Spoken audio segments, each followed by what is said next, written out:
সংসারের উন্নতি আমরা কে না চাই।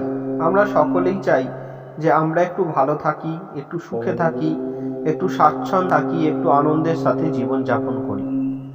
আমরা কেউ কখনোই চাই না যে আমরা কষ্টের মধ্যে দিন কাটাই, আমরা দুঃখে দিন যাপন করি, আমরা অভাবের মধ্যে থাকি, আমাদের চারিদিক থেকে রোগ শোক তাপ সমস্ত কিছু আমাদের গ্রাস করুক। এটা আমরা কখনোই চাই না, কেউই চাই না।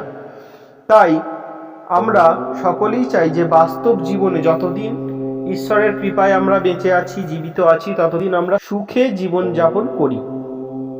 কখনো কষ্ট আমরা চাই না। কেউ আশা করি নিজেদের জীবনে কষ্টকে ডেকে আনেন না।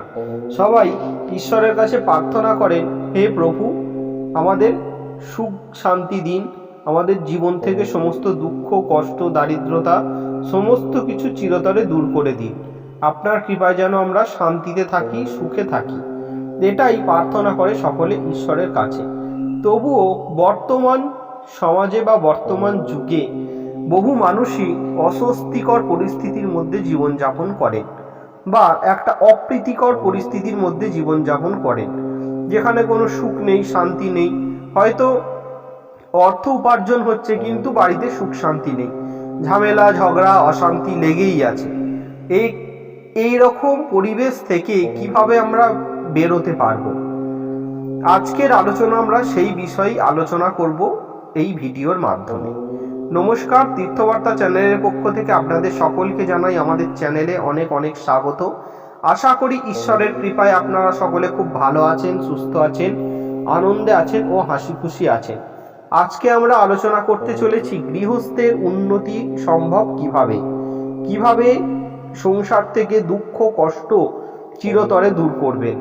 বিস্তারিত আলোচনা করব এই ভিডিওর মাধ্যমে।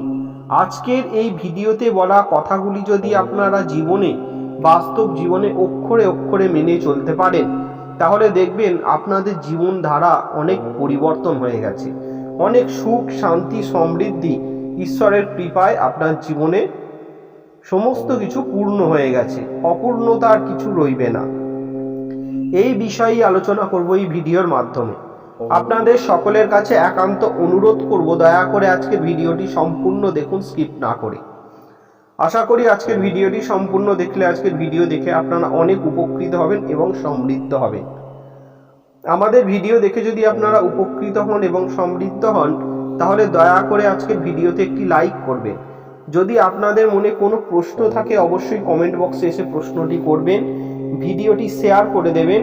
আর আমাদের তীর্থবার্তা চ্যানেলে যদি আপনি এখনো একজন না হয়ে থাকেন, অবশ্যই চ্যানেলটিকে সাবস্ক্রাইব করে অল নোটিফিকেশনে ক্লিক করে আমাদের পাশে থাকবেন, সাথে থাকবেন, সনাতন হিন্দু ধর্মের বহু জানা ও অজানা কাহিনী দেখার জন্য ও জানার জন্য। তাহলে চলুন আজকের আলোচনা আমরা শুরু করি। বাস্তব জীবনে আমাদের সাথে যা ঘটে বা আমরা যে পরিস্থিতির মধ্যে বসবাস করি, যে পরিস্থিতির মধ্যে আমরা জীবনযাপন করে থাকি, সেই সবটাই আমাদেরই ফল। আমাদের কর্মের ফলেই আমরা সেই রকম জীবন ধারণ করে থাকি। আমাদের কর্মফল অনুসারেই আমরা সেরকম পরিস্থিতির মধ্যে বসবাস করি এবং আমরা সেই রকম ফল লাভ করি। এছাড়া আর অন্য কিছুই নয়। আমরা ঠিক যেমন কর্ম করি তার অনুরূপ ফলই ঈশ্বর, ভগবান, আল্লাহ, গড যাই বলেন না কেন, তিনি আমাদের দান করেন। আমরা যেমন কর্ম করব ঠিক তেমনই ফল লাভ করব। হাজার পূজা পাঠ জপ তপ যাগ যজ্ঞ হোম বলিদান প্রভৃতি কর্ম করলেও, হাজার গঙ্গা স্নান তীর্থ ভ্রমণ করলেও এই কর্মফলের হাত থেকে কখনো মানুষের নিস্তার নেই। ধুতুরার ফল যে প্রচণ্ড বিষাক্ত সেটা আমরা জানি। সেই ফল যদি ভুলবশত কেউ খেয়েও ফেলে, তাতে কিন্তু তার মৃত্যু অনিবার্য। ভুল করে খেয়ে ফেললেও তাতে মৃত্যু হয়, আবার জেনে বুঝে আত্মহত্যা করলে সেটাও মৃত্যু হয়। তাই আমাদের জীবনধারায় এমন কিছু পরিবর্তন আনা উচিত যা আমাদের গৃহস্থের কল্যাণ করবে এবং গৃহস্থের কল্যাণ করতে বাধ্য, এবং ঈশ্বরের কৃপায় আমরা সারা জীবন সুখে শান্তিতে দিন কাটাবো। আমাদের জীবনে নতুন সূর্যের উদয় হবে। আমাদের জীবনে এই কালো অন্ধকার অশান্তি নামক জিনিসটা কেটে বেরিয়ে যাবে। এরকম কর্মই আমাদের জীবনে করা উচিত। এটা হলো আমাদের লক্ষ্য। তাহলে আমাদের ভালো কর্ম করতে গেলে প্রথমে কি কি করতে হবে, কি কি নিয়ম মেনে চলতে হবে। ভালো কর্ম করতে গেলে আমাদের জীবনে সবসময় পজিটিভ চিন্তাধারা বা ভালো চিন্তাধারা আমাদের সবসময় মাথার মধ্যে রাখতে হবে। কখনো কারোর সংসারের মধ্যে অশান্তি বাঁধিয়ে দেওয়ার চেষ্টা করা, এই নেগেটিভ যে চিন্তাধারা, নেগেটিভ মাইন্ডের এই চিন্তাধারাগুলোকে ঝেড়ে ফেলতে হবে। যে অপর ব্যক্তি সুখে আছে, শান্তিতে আছে, সেই সুখ শান্তি আমার দেখে সহ্য হচ্ছে না, এই নিয়ে অশান্তি বাঁধানো বা এর কথা নিয়ে ওকে বলে দেওয়া, এটা কিন্তু খুব বাজে জিনিস। তাতে তার সংসার যদি অশান্তি ভোগ করে, আমার সংসার কিন্তু তার দ্বিগুণ অশান্তি ভোগ করবে। এটা কিন্তু মাথায় রাখতে হবে। আর অনেকে যদি মনে করেন এসব বাজে কথা, ওর সংসারে অশান্তি লাগিয়ে আমার তাতে মনে আনন্দ হচ্ছে, এই আনন্দটাই আমি চাই, তবে আপনাদের বলবো যারা এরকম ভাবেন তারা এটুকু আজকে লিখে রেখে দিন, এরপর থেকে যে অশান্তিটা হবে তার 4 গুণ বেশি সেই অশান্তিটা ভোগ করার মতন ক্ষমতা আপনি আপনার মধ্যে তৈরি করুন। অযথা অপরের সংসার ভাঙানো বা অশান্তি লাগানো, এই কাজগুলো থেকে বিরত থাকুন। আপনি পৃথিবীতে এসেছেন কয়েক দিনের জন্য মাত্র। আপনার যখন দিন শেষ হয়ে যাবে তখন আপনি এই পৃথিবী ছেড়ে চলে যাবেন।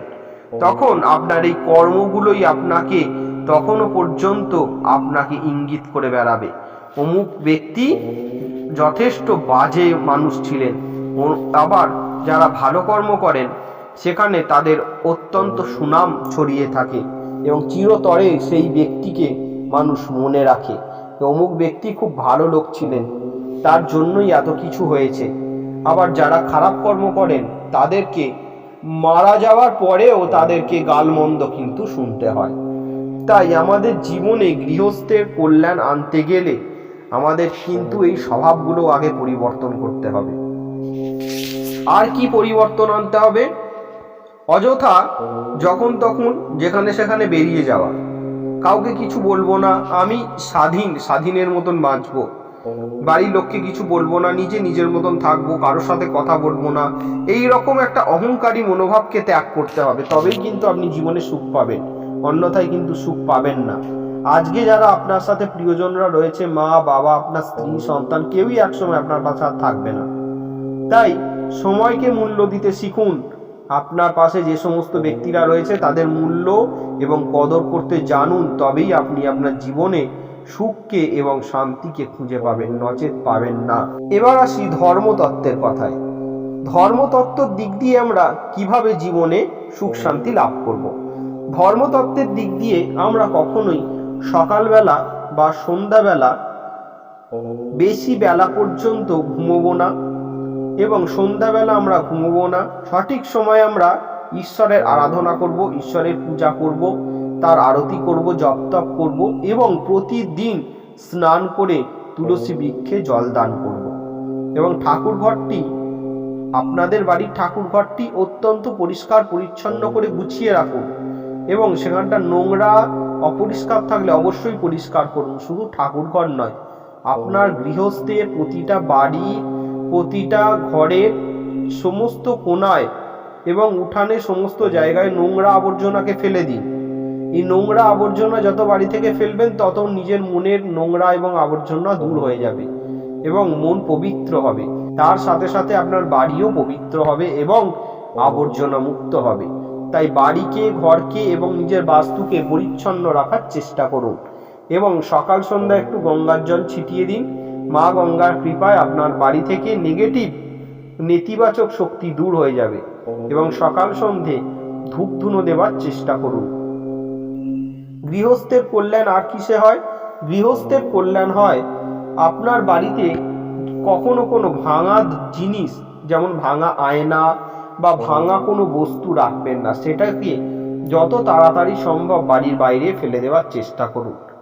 এবং গৃহস্থের কল্যাণ হয় কখনোই আপনার বাস্তুর মধ্যে বা আপনার গৃহের মধ্যে কখনো মৃত ব্যক্তির ছবি রাখবেন না। মৃত ব্যক্তির ছবি মানে এটা মনে করবেন না যে আপনার ঠাকুরদা, ঠাকুমা কিংবা আপনার বাবা মা গত হয়েছে তাদের ছবি আমি রাখবো না, তারা মারা গেছেন, না, এটা নয়। যেমন একটা ডেড বডি মারা যাওয়ার পর ফুল মালা দিয়ে সাজানো হয়, এবং শ্মশান ঘাটে গিয়ে অনেকেই ছবি তোলেন, কিংবা বাড়ির মধ্যেই ছবি তোলে, সেটাকে বাঁধায় সেই ডেড বডির ছবিটাকে। এটা করবেন না, এটা করা কখনো উচিত নয়। এটা বাস্তুর মধ্যে রাখলে কিন্তু বাস্তুর অমঙ্গল হয়, এটাই কিন্তু বাস্তুশাস্ত্র বা সনাতন ধর্ম বলছে। আপনি ছবি কোনটা রাখবেন? জীবিত অবস্থার ছবি আপনি রাখবেন, এবং মারা যাবার পর সেই ব্যক্তির গলায় সেই ছবিতে আপনি ফুলমালা চন্দন ধূপ দিতেই পারেন, তাতে কোনো অসুবিধা নেই। কিন্তু মৃত ব্যক্তির ছবিটা কিন্তু আপনি গৃহস্থ ঘরে রাখবেন না, এটা কিন্তু ভালো নয়। এর পাশাপাশি কখনো বাড়ি থেকে কখনো গরিব অসহায় ব্যক্তি যদি খাদ্য চাইতে আসে, কখনো তাকে ফেরাবেন না। আপনার গৃহে যতটুকু রয়েছে ততটুকু দিয়ে আপনি তাকে সাহায্য করুন, তাকে অন্তত কিছু পয়সা অন্তত দিয়ে দিন, যাতে তার মনে কোনো কষ্ট না হয়, এবং যাতে তার খিদে নিয়ে আপনার বাড়ি থেকে যাতে তাকে চলে যেতে না হয়। এমন করবেন না, এমন করলে কিন্তু মা লক্ষ্মী অসন্তুষ্ট হন। তাই আপনার সাধ্যমতো আপনি তাকে কিছু দান করার চেষ্টা করুন। গৃহস্থের কল্যাণ আর কিসে হয়? গৃহস্থের কল্যাণ হয় আপনি কখনো বাস্তুশাস্ত্র মতে বাস্তুর মধ্যে বা গৃহের মধ্যে এঁটো বাসনপত্র, ভাত খেয়ে সেই থালাটা দীর্ঘক্ষণ ধরে পড়ে আছে, সেখানটা পরিষ্কারও করলেন না, কিছুই নয়। মাছ বা মাংস রান্না করছেন, সেখানটা নোংরা হয়ে রয়েছে, আপনার রান্নাঘরটা অগোছালো হয়ে রয়েছে, রান্নার পরে এঁটো বাসনপত্র জমে পাহাড় হয়ে গেছে, এমন করবেন না।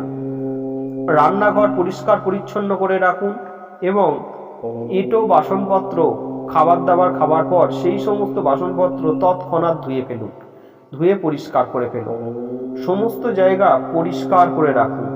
এতে ঈশ্বরের কৃপায় আপনার বাস্তুর উন্নতি ঘটবেই ঘটবে। বাস্তুশাস্ত্র মতে গৃহস্থের উন্নতি হয় যদি সেই গৃহস্থের বাড়িতে কর্তা বা সেই বাড়ির কর্ত্রী আর্থিক উপার্জনের অর্থ বিছানার তলায় না রাখেন। অনেকেই আছেন যে বিছানা বা খাটের তলাতে বা বিছানার তলাতে টাকা রেখে দেন, এমন করবেন না। সেই টাকার ওপর আপনি শুচ্ছেন, সেই টাকাকে উপার্জন করতে কতটা কষ্ট হয় জানেন? কত পরিশ্রম করলে সেই অর্থ আসে, সেই অর্থকে রেখে আপনি তার উপর ঘুমাচ্ছেন। এটা অত্যন্ত পাপ, অত্যন্ত খারাপ। এতে মা লক্ষ্মী অত্যন্ত রুষ্ট হন, সংসার থেকে দেবী লক্ষ্মীর কৃপা চলে যায়। তাই এমন কাজ কখনোই করবেন না। গৃহস্থের কল্যাণ হয় কখনো কোনো বাচ্চা কাউকে অপমান করবেন না, কোনো বাচ্চার ওপর হিংসা করবেন না। এমন করলে কিন্তু ভগবান নারায়ণ অত্যন্ত রুষ্ট হন, ভগবান নারায়ণের কৃপা জীবনে কখনো লাভ করতে পারবেন না। তাই বাচ্চাদের ভালোবাসুন, বাচ্চাদেরকে কিছু দিন, তার বিনিময়ে ঈশ্বর আপনার কল্যাণ করবে। কল্যাণ চাওয়া যতটা সহজ, কল্যাণ পাওয়া কিন্তু ততটাই কঠিন। তাই গৃহস্থের কল্যাণ যদি কামনা করেন, অবশ্যই সকলকে অনুরোধ করব আজকের এই ভিডিওটা সম্পূর্ণ দেখবেন। এই আজকের আলোচনা দেখলে আপনারা বুঝতে পারবেন যে গৃহস্থের কল্যাণ কিভাবে সম্ভব বা কিভাবে হয়। আজকের আলোচনা আমরা এখানে শেষ করলাম। গৃহস্থের কল্যাণ কিভাবে হয় সম্পূর্ণ জানলাম আজকে আমরা এই ভিডিওর মাধ্যমে। আশা করি আজকের আলোচনা আপনাদের সকলের খুব ভালো লাগবে। আজকের আলোচনা যদি ভালো লাগে অবশ্যই আজকের ভিডিওতে একটি লাইক করবেন। সনাতন হিন্দু ধর্মের নানান তথ্য জানতে ও দেখতে অবশ্যই চ্যানেলটি সাবস্ক্রাইব করে আমাদের পাশে থাকবেন। আজকের আলোচনা আমরা এখানেই শেষ করলাম। আবার দেখা হবে পরবর্তী কোনো সনাতন হিন্দু ধর্মের জানা ও অজানা কাহিনী নিয়ে। ঈশ্বরের চরণে প্রার্থনা করি আপনারা সকলে ততক্ষণ খুব ভালো থাকুন, সুস্থ থাকুন, আনন্দে থাকুন ও হাসি খুশি থাকুন। আর দেখতে থাকুন আমাদের এই ছোট্ট চ্যানেলটি তীর্থবার্তা। নমস্কার, হরে কৃষ্ণ, রাধে রাধে।